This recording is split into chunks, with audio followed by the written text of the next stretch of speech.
I was just on my way home today when I noticed that the walls of my tenement house have been graced by some new paintings by anonymous football artists.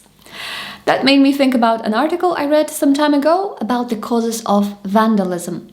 And the authors of the article said that apparently one of the reasons why people damage public property is that they don't feel like they belong.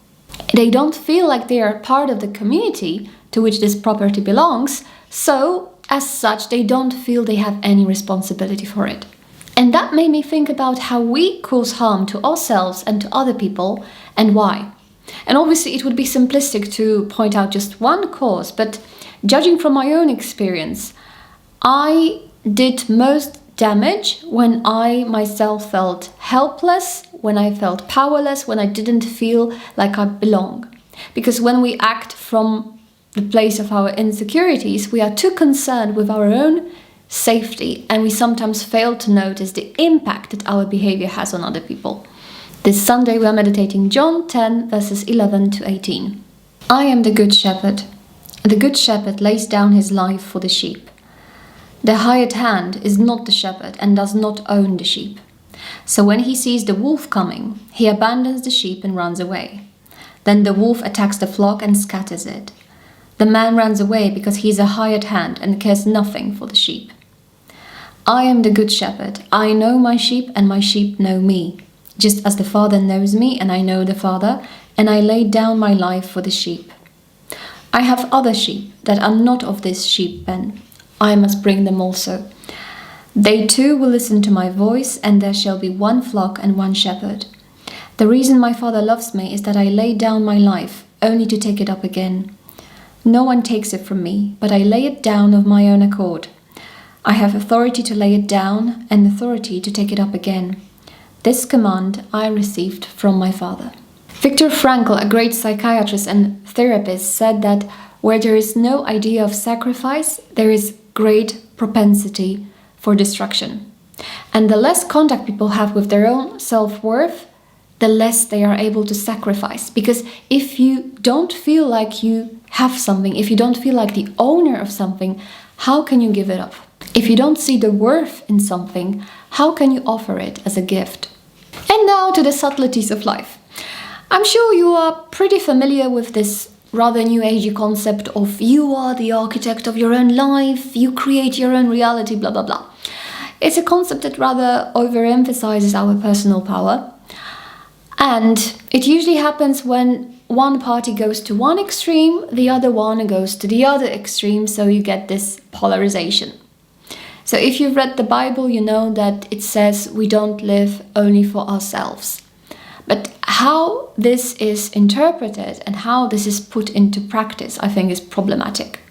Because some people believe that it means you have to be at the beck and call of anybody who asks you. That you have to be constantly available and not make any plans for yourself because you never know when somebody needs you. But what looks like an attempt to be selfless can actually reveal an ordinary fear.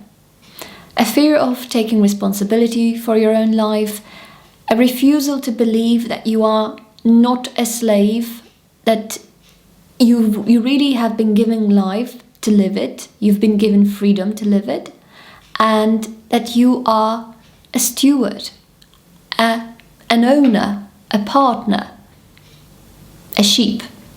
Now I know that many of us don't feel as if we have anything to say in this world. But the thing is, you don't have to wait until you get rid of all your insecurities to feel like you belong. Because when it comes to insecurities, I guess we'll always be somewhere on a spectrum. And it doesn't matter whether you feel like you are at the very beginning of your journey or if you are somewhere in the middle. What matters is that you are on a journey. You already belong. It's not like you have to pass the first 10 levels and only afterwards you'll be accepted. I don't know about you, but when I first got more serious about my faith, when I started going to church, I looked at all those people and I felt, yeah, they probably have it all. I'm sure they have this relationship with God, whatever that is, and they speak in a certain way. And I'm not like that. I'm sure that in the eyes of God, I'm a second-rate sheep.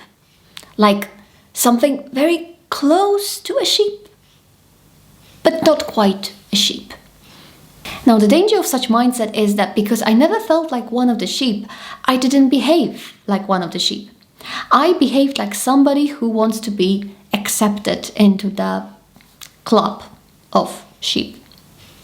And when you don't feel like you belong, when you're not sure if you have your place, you can't really give your life freely because you are too busy fighting for it.